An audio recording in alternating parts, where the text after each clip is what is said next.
अस्सलामुअलैकुम, आप देख रहे हैं प्रोग्राम अक्स बरक्स। मैं हूं शुमाइला अरशद। नाज़रीन, खैबर पख्तूनख्वा सेनेट इलेक्शन 11 नशिस्तों पर होने वाले इंतखाब में हुकूमत और अपोजिशन के दरमियान 5 और 6 का फॉर्मूला कामयाब रहा। पाकिस्तान तहरीक इंसाफ ने 6 जबकि अपोजिशन जमातों ने 5 नशिस्तें हासिल की हैं। खवातीन नशिस्तों की बात की जाए तो PTI की रुबीना नाज और पीपल्स पार्टी की रुबीना खालिद कामयाब हुई हैं। टेक्नोक्रेट की नशिस्तों में PTI के आजम सवाती और JUI के दिलावर खान मुंतखब हो गए। जर्नल नशिस्तें जिसपे PTI के मुराद सईद, फैसल जावेद, नूरुल हक कादरी, मिर्जा आफरीदी, जबकि नून लीग के नियाज अमीर, JUI के अताउल हक दरवेश और पीपल्स पार्टी के तलहा महमूद कामयाब हो गए।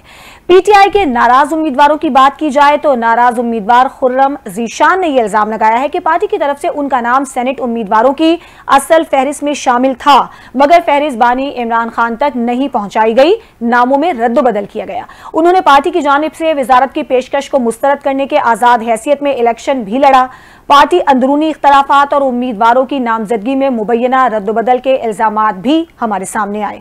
फिर हमने ये भी देखा कि मुस्लिम लीग नून के सीनियर रहनुमा है सेनेटर इरफान सिद्दीकी। उन्होंने ये कहा कि PTI ने एक बार फिर साबित कर दिया है कि इसका आईनी तकाजों और जमहूरी रिवायात से कोई ताल्लुक और वास्ता नहीं है। उन्होंने कहा कि अपोजिशन जमातों से ये कैसी मुफाहिमत है कि उनके अरकान को हल्फ उठाने का रास्ता रोक दिया गया। वही गैर आईनी और गैर जमहूरी रवैया है जो बानी PTI ने करारदाद अदम एतमाद से बचने के लिए कासिम सूरी और आरिफ अलवी के जरिए इख्तियार किया था। उधर पंजाब में सेनेट इलेक्शन भी हुए, वहां भी नून लीग के हिमायत याफ्ता उम्मीदवार हाफिज अब्दुल करीम ने वाज़े बरतरी हासिल की है और उन्हें 243 वोट मिले हैं, जबकि मुखालिफ उम्मीदवार को 99 वोट मिले हैं। इसी सेनेट के इलेक्शन के हवाले से अपने प्रोग्राम का हम आगाज करेंगे। अपने मौजूद मेहमानों से मैं आपका तारुफ करवा देती हूँ। मुस्लिम लीग नून के रहनुमा आसिफ बाजवा साहब हमारे साथ मौजूद हैं। सर, आपका बहुत शुक्रिया अपना कीमती वक्त देने के लिए। इसके अलावा अब्दुल जलील जान साहब JUI के रहनुमा हमारे साथ मौजूद है। मैं दोनों मेहमानों का शुक्रिया अदा करूंगी। सबसे पहले आसिफ साहब, सवाल तो पहले वैसे आपसे बनता है, ये जो 5-6 का फॉर्मूला है ये किस तरह से तय किया गया और आपको लगता है कि ये एक बेहतर रास्ता निकाला गया है हॉर्स ट्रेडिंग से बचने के लिए या जमहूरियत के लिए? बिस्मिल्लाहिर्रहमानिर्रहीम। आपका बहुत शुक्रिया, आपने मुझे इनवाइट किया और वक्त दिया जी।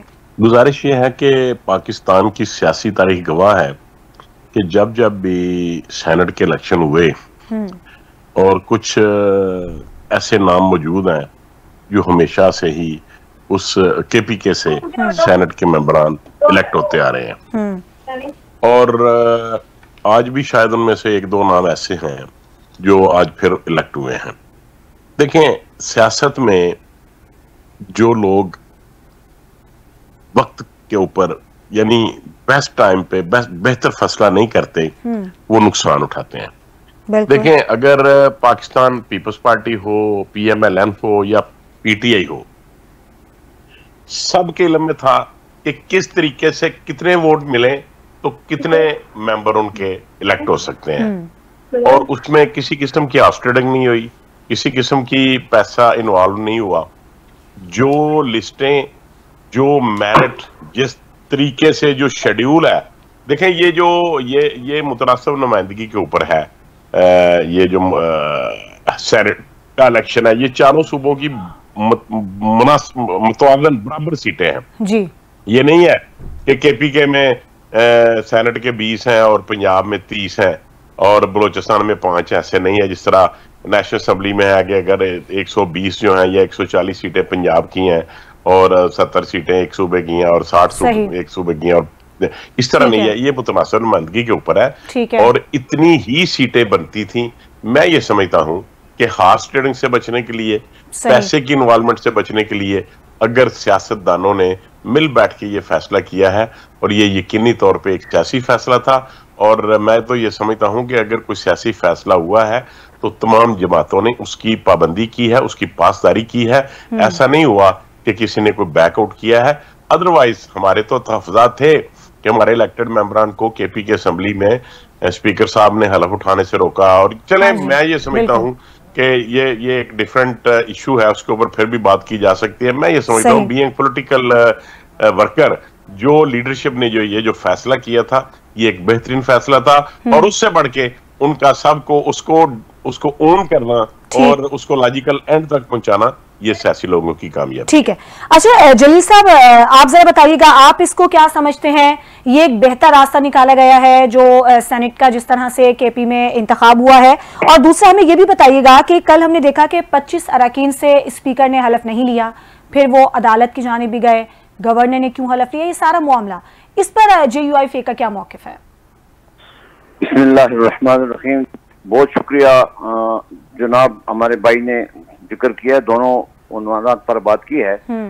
जहां तक आज के इलेक्शन का ताल्लुक है तो अपोजिशन के चूंकि 53 लोग बनते थे सारे और हुकूमत के 92 बनते हैं। हाँ जी। तो हमारा उनसे मुतालबा यही था कि आप अगर इस वक्त आप मुश्किल में हैं, मुब्तला थे, उनके जो लोग थे वो आजाद थे, वो पार्टी का टिकट उनके पास नहीं था, उन पर फ्लोर क्रॉसिंग की लेवल नहीं लगता था, तो उनको भी तजवीज़ अच्छी लगी। और हमने भी कहा कि हम क्योंकि 53 हैं, 53 पे 3 हम जनरल निकाल सकते हैं और 2 हम टेक्नोक्रेट और खवातीन की नशिस्त आसानी से निकाल सकते हैं, और इन्होंने ये 6 सीटें निकाल सकते हैं। अगर 7वें पे खड़े होते तो शायद वो न जीत सकते। तो एक ऐसा फार्मूला था जो दोनों को काबिल अमल और काबिल कबूल लगा।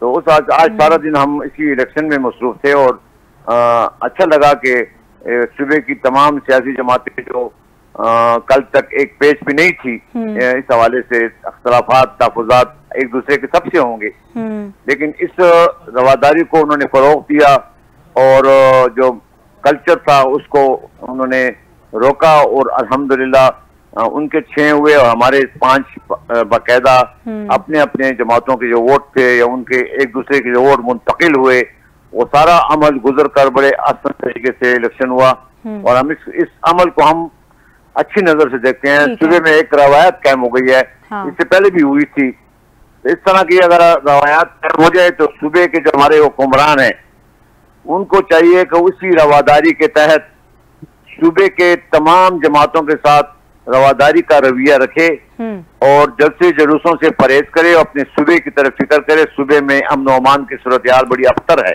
ठीक है। सिक्योरिटी के मसाइल हैं, कारोबारी तबका भी परेशान है जी। और इस तरह अवाम भी इस हुकूमत से नाला है। 12 साल से एक ही हुकूमत चल रही है।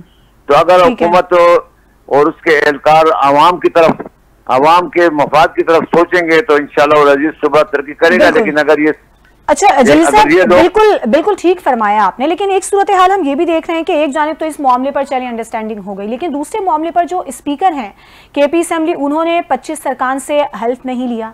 तो आपको नहीं लगता कि ये PTI का दोहरा मेयार है? देखिए जनाब, सुप्रीम कोर्ट ने ये सीटें आईनी तरीके से अपोजिशन को दे दी, फिर उनका हाई कोर्ट का फैसला बहाल हुआ, फिर वजीर आला ने समरी बनाई इजलास की। सेनेट के इजलास से एक दिन पहले सूबाई असेंबली का इजलास तलब किया गया। ठीक। ये वजीर आला ने लॉ डिपार्टमेंट के थ्रू, चीफ सेक्रेटरी के थ्रू वजीर आला को गई, वजीर आला से गवर्नर को गई, गवर्नर ने इजलास बुलाया।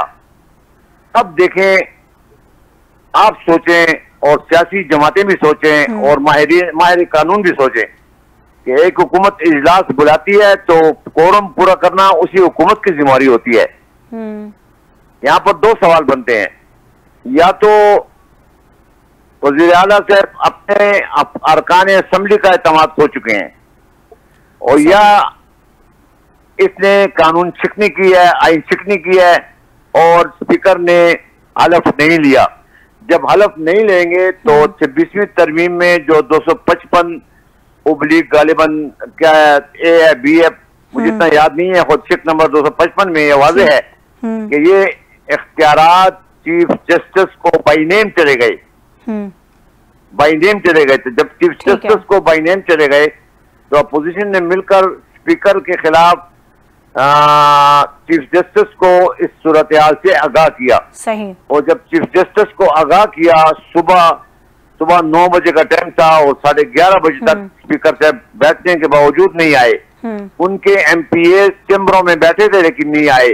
तो एक प्री प्लान मनसूबाबंदी था या पता नहीं क्या था, अल्लाह जाने के क्या मनसूबाबंदी थी, लेकिन उनके बाद जब इजलास 24 जुलाई तक अर्जेंट हो गया तो फिर हमने चीफ जस्टिस को, उसके रजिस्ट्रार को लेटर किया और उन्होंने हुक्म दिया गवर्नर को कि आप जहां चाहें जिस जगह चाहे ले लें, उसका गवर्नर का इख्तियार होता है, फिर जहां भी चाहे ले लें। सही, ठीक।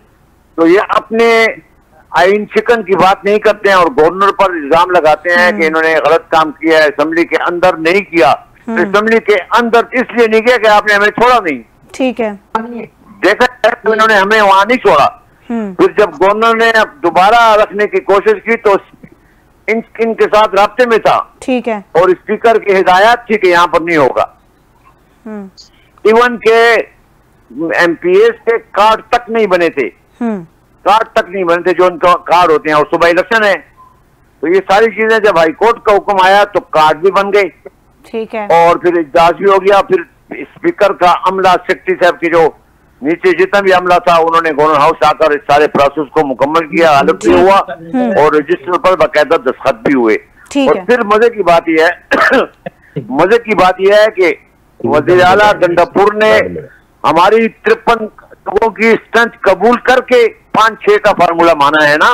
ठीक है, सही। अगर 53 की फार्मूले को, 53 की स्ट्रेंथ को ना मानते तो हमारे साथ न बैठते, हम तो 27 थे पहले। ठीक है, तो 27 की बुनियाद पर तो उसने वायदा नहीं किया, उन्होंने तो 53 की बुनियाद पर किया है। हमारी स्ट्रेंथ को उन्होंने कबूल किया है।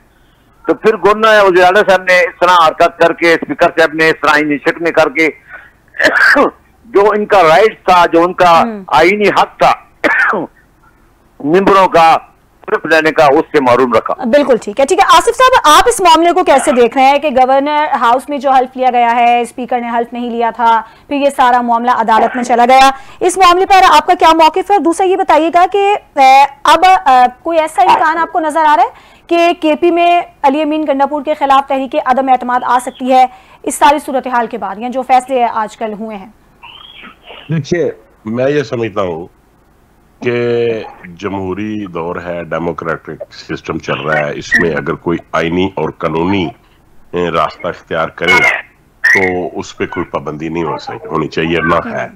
लेकिन being political worker it is my humble opinion के इस वक्त ये एक ख्वाब हो सकता है किसी का, किसी की सोच हो सकती है, किसी के मुफादात होते हैं, वो अलग बात है। लेकिन मेरा नहीं ख्याल कि इस तरीके के या इस नहज पे सूरत हाल आ गई हो कि इररिस्पेक्टिव ऑफ दैट कि आई बिलोंग टू PMLN, लेकिन मैं नहीं समझता कि इस वक्त उस तरह के कोई हालात हैं कि वहाँ वोट फॉर नो कॉन्फिडेंस हो सकता है। कतई तौर पे ऐसे कोई चांसेस नहीं है, मेरे ख्याल में ऐसे कोई चांसेस नहीं है, ये रूमर्स हैं और ऐसे पॉसिबल नहीं है, नंबर 1। नंबर 2, जो तरीकाकार इख्तियार किया गया उसमें मैं ये समझता हूं कि पाकिस्तान तहरीक इंसाफ को और उसकी लीडरशिप को इसके ऊपर गौर करना चाहिए कि अगर आप एक इलेक्शन के लिए डेमोक्रेटिक सिस्टम को अडॉप्ट करते हुए ये समझते हैं कि हमने हॉर्स ट्रेडिंग का रास्ता रोकना है और आप रोकने में कामयाब भी रहे, तो फिर ये कैसी जमहूरियत पसंदी है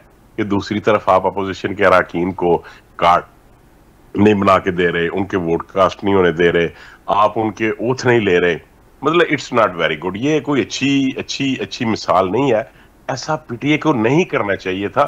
देखें, जो कोई इलेक्टेड है उसका राइट है कि उसका कार्ड बनाया जाए और उसको वोट कास्ट करने दिया जाए, उसको किसी भी इलेक्शन में या किसी भी डेमोक्रेटिक जो सिस्टम है उसका हिस्सा बनने दिया जाना चाहिए।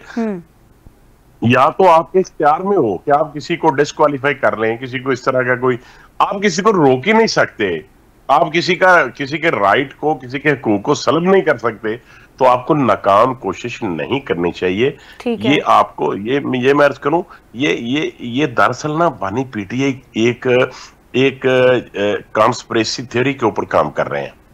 उन्होंने ऐसा बेड़ा गर्क किया है अपनी पार्टी का और अपना कि वो पहले एक आदमी को ऑनर देते हैं और उसके साथ जो उसके अपोनेंट होते हैं उसी ग्रुप में जो उसकी मुखालफत चाहते हैं उसको वो सपोर्ट कर देते हैं, ठीक है, उसको उसके पीछे लगा देते हैं। अच्छा। और बानी पीटीआई एक ऐसी कॉन्स्पिरेसी थ्योरी, साजिशी आंसर बना हुआ है, साजिशी थ्योरी इस्तेमाल कर रहे हैं मोहतरम है कि वो चाहते हैं कि पार्टी में कोई लीडरशिप उभर कर सामने ना आए और यही एक सामने रहे कि अगर पार्टी को चलाना है, अगर पार्टी जिंदा है तो सिर्फ वो इमरान खान के नाम पर है। वो किसी दूसरे दर्जे की, तीसरे दर्जे की पॉलिटिकल लीडरशिप को पनपने का मौका नहीं दे रहे, खुद साजिश कर रहे हैं। और ये बात लोगों को पता चलेगी, पाकिस्तान पीटीआई के लोगों को पता चलेगा कि उनका लीडर उनके साथ क्या कर रहा है। अच्छा जलील साहब, आप इस बात से इत्तेफाक करते हैं क्या वाकई बानी पीटीआई यही चाह रहे हैं कि उनके अलावा कोई लीडरशिप सामने ना आए, कोई साजिश की जा रही है? और फिर जो एक नाम हमारे सामने है जो मुख्तलिफ फैसले कर रहे हैं पीटीआई में, यकीनन अली अमीन गंडापुर साहब हैं, उनकी आप हिकमत अमली कैसे देख रहे हैं? एक जानिब वो हुकूमत से बात भी कर रहे हैं, दूसरी जानिब उनकी जो पीटीआई के हवाले से जो तरीकाकार है, तो उनकी सियासत को आप कैसे देख रहे हैं? नुकसान पहुंचा रही है पीटीआई को या आपको लगता है कि फायदा पहुंचाया है? देखिए, हमारा मसला यह है कि हमारे अभी नए नए ताल्लुकात बने हैं पीटीआई से, और हम समझते हैं कि जितना इस वक्त जितना नुकसान पीटीआई को अली अमीन गंडापुर और उसके साथी पहुंचा रहे हैं, और कोई दुश्मन की जरूरत नहीं है पीटीआई के लिए। और कमाल की बात यह है कि इस सूबे में 12 साल जो हुकूमत रह चुकी है, आवाम जो है वो बेजार हो चुकी है इन लोगों से, और आवाम ये समझती है कि 12 सालों में हमने बगैर करप्शन के कुछ देखा ही नहीं। और जब करप्शन का आवाजा यहाँ पे चल गया, और हम कहते हैं कि ज़बान खल्क नकारे खुदा, तो इस वक्त अली अमीन गंडापुर साहब जो है, लोग इसलिए खफा है कि वो सूबे के हुकूक की बात कम करते हैं और अपने कैदी की रिहाई की बात ज्यादा करते हैं। ठीक है, देखिए, मैं पहले एक शो में मैंने कहा था कि तहरीकें जो हैं वो पार्टी चलाती है, और हुकूमत वर्सेस हुकूमत कभी नहीं हुआ। एक सूबाई हुकूमत मरकजी हुकूमत के खिलाफ तारीख चढ़े हमने कभी सुना नहीं। ये पहली दफा यह तजुर्बा हम देख रहे हैं कि एक सूबाई हुकूमत उठती है और इस्लामाबाद पर चढ़ाई करती है, और आवाम के हुकूक की बजाय वो हुकूमतों के साथ झगड़ा करती है। पार्टियां जो होती हैं वो तारीखें चलाती है। हमने भी तारीख चलाई है, 2002 से रहकर 2007 तक हमारी हुकूमत थी, और हम मुशर्रफ के खिलाफ थे, लेकिन हमारे वज़ीर-ए-आला ने कभी किसी जलसे जुलूस में शिरकत नहीं की। इवन के हमने तमाम जमातों का मुश्तरका जरगा बनाया और जरगे को हुकूमत पाकिस्तान के पास भेजा। वहां पर बिजली के हुकूक, मुनाफे के हुकूक, और जो हमारे जितना भी हक बनता था हमने वो हासिल करने की कोशिश की। लेकिन यहाँ पर तो हुकूक नहीं होती। ठीक है, चढ़ाई करते हैं, पैसे इस्तेमाल करते हैं, फाइनेंस डिपार्टमेंट को इस्तेमाल करते हैं पार्टी की मफाद के लिए, और मुतालबा सिर्फ ये है कि 804 नंबर कैदी को रिहा किया जाए। ठीक है, क्योंकि कैद तो हमारे लीडरों ने भी गुजारी है। सियासी जमातें और उनके कैदीन होती है जेलों के लिए हैं। जेलें जो है हमारे सियासी जमातों के बड़े बड़े कैदीन जेलें गुजार चुके हैं, लेकिन 5-5 साल 10-10 साल गुजार चुके हैं। इवन के हमारे उलमाए हिंद जो है वो 50-50 साल और 20-20 साल गुजार चुके हैं। बिल्कुल ठीक, सही। उसके लिए रिहाई के लिए कोई तारीख नहीं चलाता। ठीक है, कास्ट के लिए तारीख चलाई जाती है, हकूक के लिए तारीख चलाई जाती है, पार्लियामेंट के तकद्दुस के लिए चलाई जाती है, आइन के तकद्दुस के लिए, पाकिस्तान की सालमियत के लिए और सूबे के हकूक के लिए तारीख चलाई जाती है। ठीक है, लेकिन इन्होंने तारीख जो चलाई है वो सिर्फ और सिर्फ ठीक है एक एजेंडे पर चलाई है। आप हमारे साथ ही मौजूद रहिएगा। पीटीआई की रहनुमा गजाला सैफी साहिबा ने हमें ज्वाइन किया है। आपका बहुत शुक्रिया गजाला साहिबा। बताइएगा, ये जो 5 का फॉर्मूला हमने देखा, ये पीटीआई ने किसी मजबूरी के तहत ये फैसला किया या आपको लगता है कि यही रास्ता निकाला जा सकता था? फिर हमने एक और इशू ये भी देखा कि लिस्टों में नाम की तब्दीली का जो एक इल्जाम साबित आया, ये किस हद तक इसमें सदाकत है और ये क्या मामला है? क्या पीटीआई के अंदर इस तरह के कुछ मामला चल रहे हैं? देखिए, असल बात ये है, बहुत शुक्रिया एक तो प्रोग्राम में मदू करने का जी। हम बिल्कुल दूसरे एंड पर बैठे हुए हैं, मगर जहाँ तक ये बात समझ आती है वो यही है कि इस वक्त पार्टी के अंदर कनेक्टिविटी, बिकॉज हमारा जो लीडर है, मेन लीडर इमरान खान साहब, उससे डिस्कनेक्शन है पार्टी के ज़्यादातर मेंबर्स का और ज़्यादातर लोगों का जो कि ऐवान में भी मौजूद हैं। तो इसलिए कंफ्यूजन होता है ऐसे मौक़ों पे जहाँ पे मेजर फैसले करने पड़े, और मेजर फैसले करने में अगर कहीं पे भी किसी किस्म की फुकदान होता है रिलेशनशिप के अंदर अपने पार्टी लीडर्स के साथ, तो फिर ऐसी चीज़ें होती हैं। ठीक है। और बड़े अफसोस की बात है ये कि इस वक्त जो आपसे मैंने ज़रा देर से ज्वाइन किया, मुझे नहीं मालूम, मैंने देखा नहीं कि जो साहब अभी बोल रहे थे वो कौन सी पार्टी से थे और वो क्या था? वो अब्दुल जलील जान साहब JUI फे से। अच्छा, JUI साहब से जो है अब्दुल जलील साहब, ये जिस तरह इल्जामात लगा रहे थे पाकिस्तान तहरीक इंसाफ के मेंबर्स के ऊपर, उनको ये समझने की ज़रूरत है कि पाकिस्तान तहरीक इंसाफ जो है वो एक पॉपुलर पार्टी है, ना सिर्फ ये कि KPK के अंदर बल्कि पूरे पाकिस्तान के अंदर। और पाकिस्तान के अवाम जो हैं वो इस बात का शिद्दत से इंतज़ार कर रहे हैं कि इमरान खान साहब जो हैं वो जेल से बाहर आएँ, क्योंकि बड़े फैसले होने हैं। मुलाकात जब तक लोगों की मेंबर्स का कनेक्शन 5-5, 10-10 साल किस वजह से बंद हो, जब एक आदमी पे कोई इल्ज़ाम नहीं है, उसको हब्से बेजा में रखा जा रहा है और उसको किसी तरह से भी ये उम्मीद नहीं, क्योंकि जुडिशरी खरीद ली गई, आपने हर किस्म के तरीके अपना लिए कि जिसके अंदर इमरान खान हमेशा कैद रहे। ऐसा मुमकिन नहीं है, क्योंकि जहाँ 22-23 करोड़ अवाम। लेकिन गजाला साहबा, फिर आपके ख्याल में ये आपकी क़यादत की नाकामी नहीं है कि 2 साल हो गए बानी PTI की रिहाई के लिए आप उस तरह से कोई प्लान नहीं कर सके, कोई हिकमत अमली? चलें, अगर फ्रंट पे मुज़ाकरात नहीं हुए तो बैकडोर कुछ इस तरह के मुज़ाकरात के जरिए उनकी रिहाई के लिए उस तरह से कुछ कोशिश नहीं की गई, तो ये आप समझते हैं कि नाकामी है कहीं ना कहीं? देखिए, ज़रूर नाकामी है कहीं ना कहीं, और होगी कहीं ना कहीं नाकामी ज़रूर, मगर प्रॉब्लम सारी ये है कि जो समझ नहीं पा रहे बाकी पार्टीज़ के लीडरशिप, वो समझने की ये ज़रूरत है कि पाकिस्तान तहरीक इंसाफ का जो मेन सुतून है वो है इमरान खान। और इमरान खान की पार्टी को जितनी कोशिश की गई तहलील करने की, गायब करने की, इमरान खान की एग्जिस्टेंस को ख़त्म करने की, उसमें तमाम हुकूमती एजेंडा नाकाम रहा है। और वो तमाम पार्टी के लीडर्स जो इस तरह की बात कर रहे हैं इमरान खान के लिए कि जी हमारी पार्टी सिर्फ एक ही एजेंडे पे काम करती है, यकीनन हमारा इस वक्त यही एजेंडा है कि इमरान खान को रिहा किया जाए।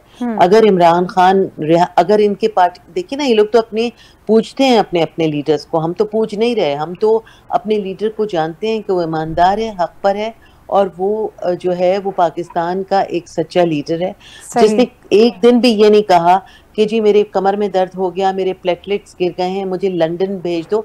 हुकूमत तो बैठी हुई है इंतजार में कि इनको लंदन या सऊदी, लेकिन सहूलियात ना मिलने का शिकवा तो उनकी जानिब से किया जाता है। जरा हम अब्दुल जलील साहब से बात, सहूलियात अगर नहीं दी जाएंगी, अगर आप 25-25 घंटे तक जो है वो पानी नहीं दिया जाएगा, अगर आप उनको बंद करके रखेंगे जहां हवा भी नहीं होगी, तो इतनी शिकायत तो लेकिन हुकूमत इस बात को नहीं मानती है। जेल सुप्रिंटेंडेंट का बयान भी आपके सामने होगा, यकीनन उन्होंने जो सहूलियात उन्हें दी गई हैं उस हवाले से उन्होंने फहरिस्त भी जारी की। कह रहे कि पालक गोश्त, भिंडी गोश्त, आलू गोश्त नहीं मिल रहा, हम ये कह रहे हैं कि हवा नहीं मिल रही, पानी नहीं मिल रहा, और क्या नाम है, पंखा नहीं चल रहा, बिजली बंद की जा रही है, ये शिकायत तो की जा सकती है ना। ये तो मेरा ख्याल में लेकिन ये कहा जाता है हुकूमत की जानिब से कि ये मकाफात अमल है जो वो करते रहे हैं, वो ये भुगत रहे हैं। खैर, जलील साहब, गजाला साहब का कहना है कि जो आपने बातें की हैं या जो इल्जामात लगाए गए हैं वो हकाइक के बिल्कुल मुनाफी हैं, ऐसा है नहीं है, क्या कहेंगे इस पर?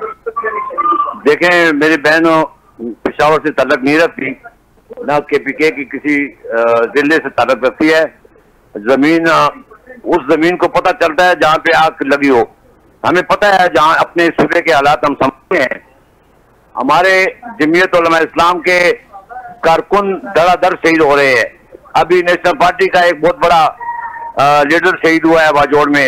वजीरिस्तान के हालात देखें, जनूबी इजला के हालात देखें, ये सारे हालात ऐसे हैं। लेकिन हम नहीं कहते कि किसी पार्टी पर तनकीद नहीं करते, लेकिन पार्टी का जो मिशन होता है वो उस मिशन से हटकर जब काम होते हैं, अब आवाम को रिलीफ देना हमारा काम तो नहीं है ना। आवाम को रिलीफ देना हुकूमत का काम है। अब हुकूमत कैसे रिलीफ देगी, उसके पास क्या प्लान है? चाहिए तो ये था कि वो अपोजिशन को बिठाए और अपोजिशन से बैठकर अपने मुश्किलात को शेयर करे। अपोजिशन वाले आपसे अपनी मुश्किलात शेयर करेंगे और हुकूमत वाले अपनी मुश्किलात शेयर करें, तो जाकर सूबे की आवाम की कोई ना कोई खिदमत की जा सकती है। यहाँ तो कुछ भी नहीं है। यहाँ पर तो ये सरेआम कहा जाता है कि ये जो खजाना, वजारत खजाना है वो सिर्फ पीटीआई के लिए है, उनके मेंबरों को तरक्याती फंड भी मिलते हैं, अपोजिशन को नहीं दिए जाते। फिर करप्शन के जो इल्जामात लग रहे हैं ये बजाते खुद अपोजिशन ने नहीं लगाए, ये अपोजिशन ने नहीं लगाए, ये इनके अपने एमपीएस ने असेंबली के फ्लोर पर खड़े होकर इल्जामात लगाए। फिर इनके स्पीकर ने तहकीकाती कमेटी में बैठकर इस बात की तायीद की कि ये कोहिस्तान का जो करप्शन वाला केस है, स्कैंडल है, ये 40-50 अरब का नहीं है बल्कि 400-500 अरब तक पहुंच चुका है। तो ये तो मैंने नहीं लगाया इल्जाम, ये तो इनकी पार्टी के अंदर से आवाजें उठ रही है। ठीक है, ट्रांसफर पोस्टिंग पे जो सिलसिला चल रहा है, यानी आपका जो कह रहे हैं कि पार्टी के अंदर जो इल्जामात पीटीआई पे लगाए जा रहे हैं, मुखालिफिन तो खैर लगाते हैं लेकिन पार्टी के अंदर के जो लोग हैं वो भी इल्जामात लगाते हैं। आसिफ साहब, गजाला साहबा का कहना है कि आपने तो बानी पीटीआई पर जुल्म के पहाड़ तोड़ रखे हैं, पंखा नहीं है, पानी नहीं है, खाना उस तरह का फराहम नहीं किया जाता, तो आखिर इतना जुल्म आप क्यों कर रहे हैं? और इसी वजह से 5 अगस्त को जो तहरीक है पीटीआई की, वो भी उनका कहना है कि पीक पर होगी, उससे निपटने के लिए तैयार हैं आप? देखिए, पहली बात तो यह है कि इनको इल्म ही नहीं, इनके जहन में कोई बात ही नहीं, इनके पास कोई सबूत नहीं है कि हवा नहीं है, पानी नहीं है, पंखा नहीं है। जेल मैनुअल के मुताबिक तमाम चीजें उनको मुहैया की जा रही हैं।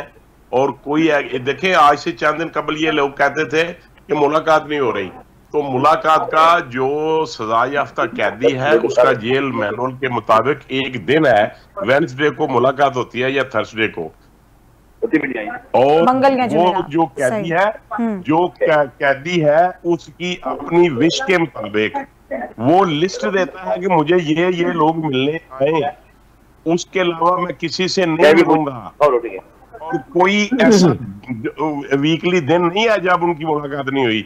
आज इन्होंने कह दिया हवा नहीं है, पंखा नहीं है। हमने तो कभी नहीं कहा था कि हमारे पास पंखा नहीं है। ये तो इनके पास स्पेशल कैदी मिला हुआ है, ये तो नारियल का पानी पीते हैं, ये तो बेशुमार छोटी छोटी चीजें जो है वो घर का खाना ये इनके पास पकता है, अपना इंडिपेंडेंट सारा निजाम इनका चल रहा है। और आपको इल्म होगा कि लाखों रुपयों का खर्चा है जो इनकी खुराक के ऊपर किया जा रहा है। और 8 कमरों का एक इनको लॉन दिया गया है जिसमें ये वाक करते हैं, टेलीविजन इनको दिया गया है, एलसीडी इनको दी गई है, अखबारें इनको मिलती हैं, टीवी का चैनल जो है वो ये देखते हैं। और इतने ट्वीट जेल के अंदर रहते हुए ये ट्वीट करते हैं मुख्तलिफ औकात में लोगों से और अपने बच्चों से बात। ये कैसी बात करते हैं, ये कैसी इनकी ये बच्चों से बात हुई जनाब, बच्चों से तो बात करना इजाजत ही नहीं हो रहा, महीने इजाजत नहीं है सबके। वो बच्चे बात, आपको मैं अर्ज करूं, आप मेरे लिए बड़ी काबिल एहतराम है, आपको मैं अर्ज करूं, जो इनका बेटा सुलेमान है उसने आज तक अपने बाप से बात नहीं की, वही रिफ्यूज्ड। वो कहता है मेरे इनके साथ कोई तल्लुकात नहीं है। जो कासिम है उसकी बाकायदगी से बात होती है और जुमैमा खान से उनकी बात होती है। क्या बात करते हैं आप? तो ये बिल्कुल, चलिए इसका जवाब लेते हैं, इनको इसका जवाब लेते हैं। गजाला साहब, वो अभी तो मुझे एक बात सुनकर जरा हैरत भी, वो कह रहे हैं कि नारियल का पानी तक फराहम किया जा रहा है उन्हें जेल में। तो और मुलाकात भी होती है जो, और ये भी उनका कहना है कि जिनसे बानी पीटीआई मुलाकात करना चाहते हैं उनसे मुलाकात करवाई जाती है, तो इसमें तो हमारी कोई रोक टोक नहीं है। और दूसरा जरा जो 5 अगस्त से तहरीक शुरू होने चली जा रही है पीटीआई की जानिब से, उसकी क्या तैयारी है, क्या उम्मीदें रखी जाएं, कितनी बड़ी ये तहरीक होगी और कामयाबी किस सतह हासिल होने की उम्मीद रखें? देखिए, हमेशा किसी भी चीज़ की इब्तिदा होने से पहले उसके बारे में अच्छे ख्यालात और अच्छी उम्मीद रखी जाती है। और कोई भी मुसलमान जो है अपने किसी भी एक प्रोग्राम को करने से पहले उसके लिए एक अच्छी उम्मीद रखता है। और मेरे ख्याल में पाकिस्तान तहरीक इंसाफ की भी तमाम मेंबरान और तमाम अवाम जो कि इस वक्त मुतहर्रिक होंगे इंशाअल्लाह 5 अगस्त को, और आप देखेंगे, मगर खुदा के वास्ते गोली ना चलाना, गोली मत चलाइएगा, क्योंकि आप गोली चला के जवानों को मार देते हैं और फिर उनके नाम निशान गायब करते हैं, फिर आप उनको झूठा करार देते हैं। ये सारे हथकंडे मत इस्तेमाल कीजिए, लोगों को निकलने दें, लोगों के रास्ते मत रोकें, लोगों पे गोलियां ना चलाएं, तो आप देखेंगे कि कितना बड़ा एक जमे गफीर इंसानों का निकलेगा। नफरत को जरा थोड़ी देर के लिए जमीन में दबा दीजिए और जरा देखिए कि जो डेमोक्रेसी है वो इजाज़त देती है इंसानों को एहतजाज भी करने का और अपनी किसी किस्म की प्रोटेस्ट के अलावा आवाज़ भी उठाने का। अगर आवाज़ें बंद कर दी जाती हैं और मुंह पे जो है वो टेप लगा दिया जाएगा, तो ऐसी मुल्क को आप जमहूरी मुल्क नहीं कहते। जमहूरियत जो है, जमहूर जो है वो अवाम है और अवाम की आवाज़ को बंद करना या म्यूट करना हुकूमत का काम नहीं है। तो खुदा के वास्ते गोलियां मत चलाइएगा, लोगों को आने दीजिएगा, तकरीर भी करने दीजिएगा और बिल्कुल एक बिल्कुल सुकून और तरीकों से पीसफुल तरीके से प्रोटेस्ट करने की इजाजत बिल्कुल ठीक है। और यही बेहतर फैसला है कि पुरअमन एहतजाज किया जाए। तो हुकूमत ने भी कहा है कि अगर पुरअमन एहतजाज होगा तो उसमें खलल नहीं डाला जाएगा। अच्छा जलील साहब, आखिर में आप ये बताइएगा कि मौलाना फजलुर रहमान की जानिब से ये कहा गया कि जब वो नवाज शरीफ की रिहाई के लिए किरदार अदा कर सकते हैं तो बानी पीटीआई की रिहाई के लिए भी किरदार अदा कर सकते हैं। तो फिर जो ये तहरीक पीटीआई की जानिब से चलाई जाएगी 5 अगस्त से और 90 दिन जो हमारे सामने ये नाम आए, तो फिर कोई ऐसा इम्कान है कि JUIF इनके साथ बात करे, मिले, तहरीक का हिस्सा बने, क्योंकि ये भी बानी पीटीआई की रिहाई के लिए ही तहरीक शुरू की जा रही है? कोई इम्कान मौलाना साहब ने कभी ये नहीं कहा कि जो किरदार मैंने उनके रिहाई के लिए किया, बल्कि कहा है कि मैंने नवाज शरीफ की गिरफ्तारी पर भी एहतजाज किया था और इसकी गिरफ्तारी को भी मैं सियासी लीडर की हैसियत से, सियासी जमात की हैसियत से चैनल के इंटरव्यू में उन्होंने ये बात कही है। सुने मेरी बात सुने आप। जहां तक उसकी रिहाई की तारीख है तो तारीखें मैंने आपको बताया है कि तारीखें रिहाई के लिए नहीं चलाई जाती। तारीखें नहीं, हमने तारीख नवाज शरीफ की रिहाई के लिए कोई तारीख चलाई नहीं थी और ना हम उनके पीछे थे, बल्कि हम पीडीएम के सरबराह हम थे और हम अपनी कमान के तहत काम करते थे। लेकिन यहाँ पर मसला मुल्क की सलामती का, आइन के तकद्दुस का और अवाम के रिलीफ का, सूबे की हक की बात नहीं है। यहाँ पर तो सिर्फ कैदी को रिहा करने के लिए तारीखें तो नहीं चलती ना। आप खुद सोचे एक सियासी जमात कब तारीख चलाती है कि अपने लीडर को रिहा करने के लिए? तो सर आपके ख्याल में फिर रिहाई कैसे मुमकिन है? सर बस मुख्तसर बताइएगा फिर रिहाई कैसे? देखिए, अदालतों का काम ना करे, अपने वकीलों को मजबूत करे और अपने दलाइल दे, रिहाई हो जाए तो हमें क्या एतराज है? हम तो इस पे एतराज करने वाले लोग नहीं, हम तो सियासी बंदे को अंदर गिरफ्तार हो जाए तो उसके हक में भी नहीं है। ठीक है, आईनी तौर पर आईनी रास्ता इख्तियार करें, आईनी रास्ता इख्तियार किया जाए। ठीक है, तारीखों से नहीं होता। बिल्कुल ठीक है, बहुत शुक्रिया। मैं आप तीनों मेहमानों का बहुत शुक्रिया अदा करूंगी। और जैसे जलील साहब का कहना है कि बानी पीटीआई की रिहाई के लिए सिर्फ एक ही रास्ता है कि अदालतों से रुजू किया जाए, क्योंकि जो सजा दी गई है वो अदालतों की जानिब से दी गई है। पीटीआई एक तहरीक शुरू करने जा रही है 5 अगस्त से। उन्होंने कहा है कि ये तहरीक पीक पर होगी। अब देखते हैं कि ये जो तहरीक शुरू होगी वो कहाँ जाएगी और सारे मामला जो हैं वो किस तरह से हल होंगे। आज के प्रोग्राम से इजाजत दीजिए, अल्लाह हाफिज।